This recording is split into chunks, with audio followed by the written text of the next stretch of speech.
You know that feeling when something goes wrong, your phone screen cracks, your car suddenly starts making a noise you know is expensive, your landlord sends another email about rent going up, and instead of that instant wave of panic, you just deal with it. No spiral, no stress calculation running in the background, no wondering which bill gets delayed this month. You handle it, and then you move on with your day. And if you've never experienced that feeling before, it almost sounds fake. Like financially stable people must just be naturally calmer, more disciplined, better with money. But that's not actually what changes first. What changes first is the noise, the constant mental calculation quietly running underneath your life. Can I afford this? What if something breaks? What if next month goes wrong? What if I lose my job? What if one bad week ruins everything? Most people have been carrying that stress for so long. They don't even notice it's there anymore. But there is a number where that starts to change, and I promise you, it's not six figures. It's not even close to what most financial advice tells you. There's a much smaller number, one almost nobody talks about, that completely changes how your brain processes money, how you show up at work, and how you make decisions every single day. That number is $5,000, and in the next few minutes, I want to show you why that number matters so much more than people think, not just financially, psychologically, because this isn't really about money. It's about finally having enough space in your life for your brain to stop treating every day like a survival situation. My name is Jack, and I spend a probably unhealthy amount of time studying the behavioral side of money, not the stock picking, not the hustle culture stuff, but the psychology underneath it all. Why do some people slowly build wealth on completely average incomes, while other people stay financially stressed no matter how much they make? Why does the exact same financial setback completely destroy one person and barely affect another? Those questions fascinated me for years, because once you start paying attention, you realize money changes people long before it changed their lifestyle. Before anything else, though, why $5,000? Why not $3,000? Why not $10,000? Here's the anchor. According to the Bureau of Labor Statistics, the average American household spends roughly $4,800 a month on essentials: housing, food, transportation, utilities, which means $5,000 is roughly 1 month of survival covered. Not luxury, not freedom, not retirement. Just 1 month where, if life suddenly hit pause, you'd still be okay. And that matters more than people realize, because below that number, your brain starts operating differently. Think about driving with the fuel warning light on. You're not relaxed anymore. You're not thinking about where you want to go. You're thinking about survival.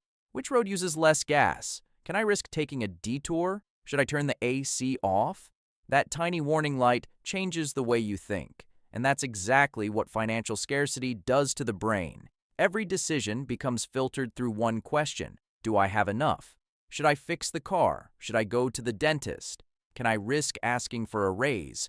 Can I afford to leave this job? What happens if something goes wrong? Psychologists call this scarcity mindset, and the research behind it is honestly kind of terrifying. Princeton economists Sendil Mullainathan and Eldar Shafir spent years studying what financial stress does to cognitive performance, and what they found was shocking. The mental impact of financial scarcity is equivalent to losing roughly 13 IQ points. That's about the same cognitive impairment as staying awake all night. Think about that for a second. People struggling financially aren't failing because they're lazy or irresponsible or incapable.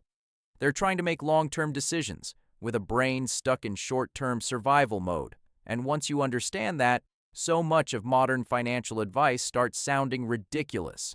Just budget better. Just think long-term. Just delay gratification.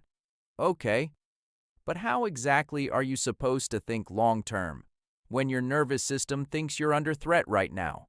You cannot think your way out of scarcity child, your brain is still trapped inside it. The noise has to quiet down first, and for a lot of people, $5,000 is where that finally begins. And once you notice this pattern, you start seeing it everywhere. You see it in people putting off medical appointments because they're scared of the bill. You see it in talented employees staying underpaid for years because quitting feels too dangerous.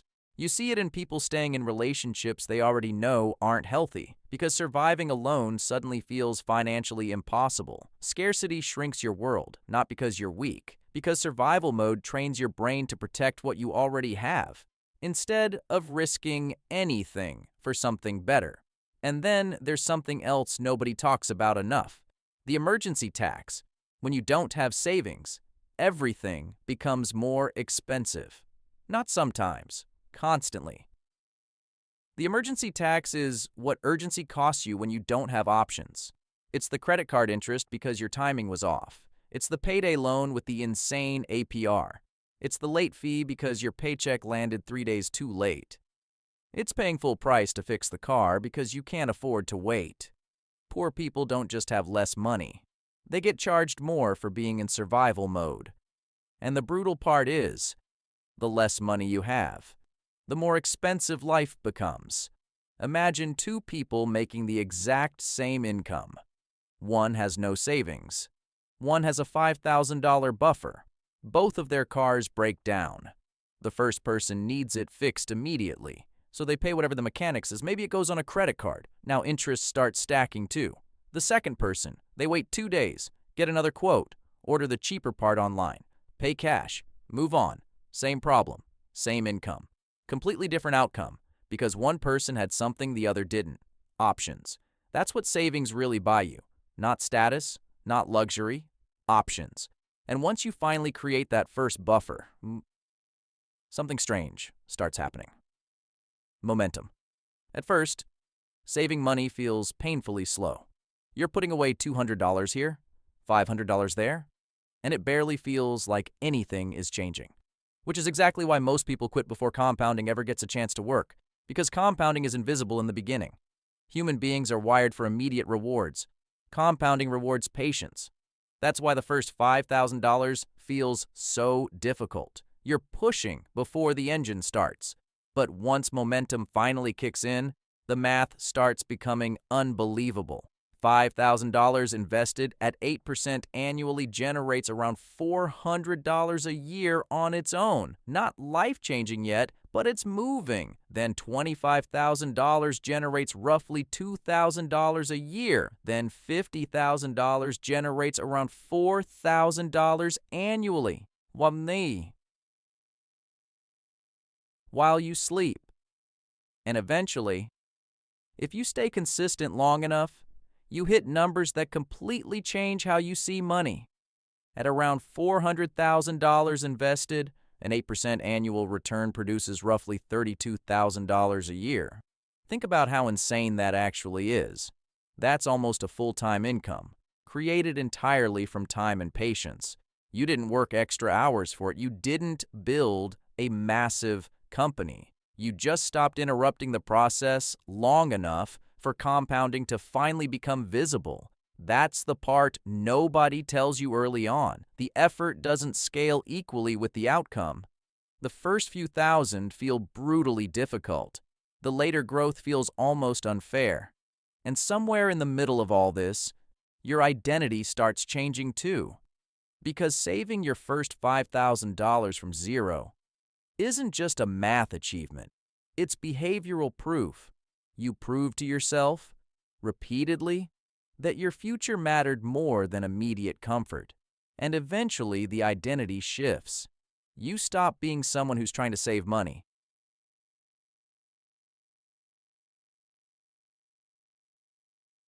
Or become someone who does. That difference matters more than people think, because identity drives behavior. Most people think successful people magically think differently first, and then their habits improve afterward.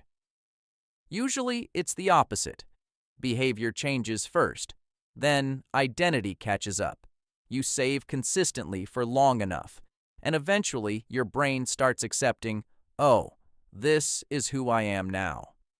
And once that shift happens, small financial emergencies stop feeling catastrophic.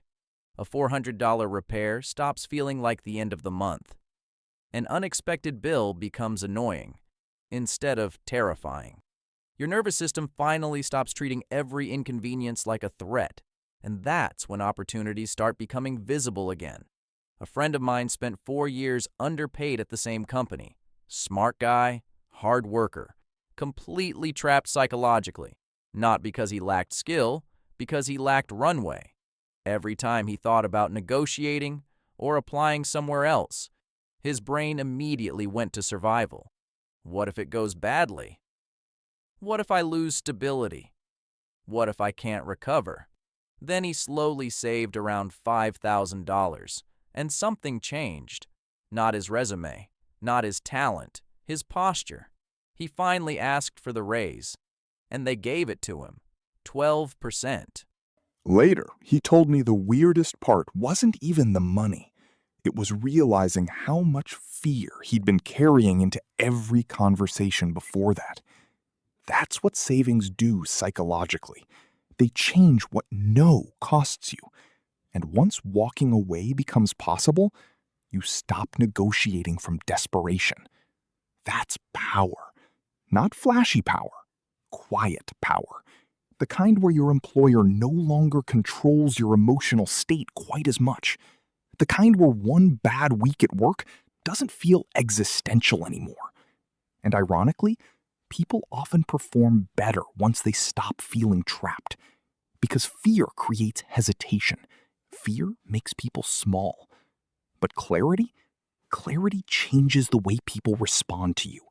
Managers notice confidence. Clients notice calmness. People trust people who don't seem desperate. Sometimes the greatest return on savings has nothing to do with investment returns at all. It's the version of you that finally shows up once survival mode relaxes its grip. But this is also where a lot of people accidentally reset everything. Because the moment they finally hit $5,000, the brain immediately wants a reward. A trip, a car upgrade, new clothes, something symbolic. And honestly, that urge makes perfect sense, because your brain wants relief after years of discipline. But this is the critical moment. That $5,000 is not the finish line. It's the foundation. Every dollar removed too early is a dollar that never got the chance to compound into future freedom. A $5,000 vacation today can quietly become $20,000 plus over time. Not because investing is magic. Because time multiplies consistency. The people who eventually build real wealth aren't people who never spend money. They're people who spend intentionally. People who understand what each dollar costs their future self before they let it go. And I think that's the real shift this number creates. Not wealth, awareness. Because eventually you stop asking, can I buy this? And start asking, what is this costing future me?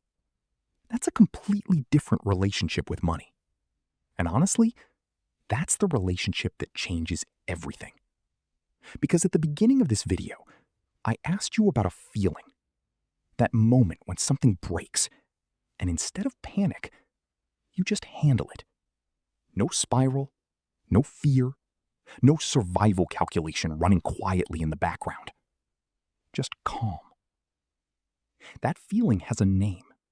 It's not wealth, it's not luxury, it's not financial freedom. It's space. Enough space between you and disaster that your brain can finally stop scanning for danger every second of the day. That's what $5,000 really buys you.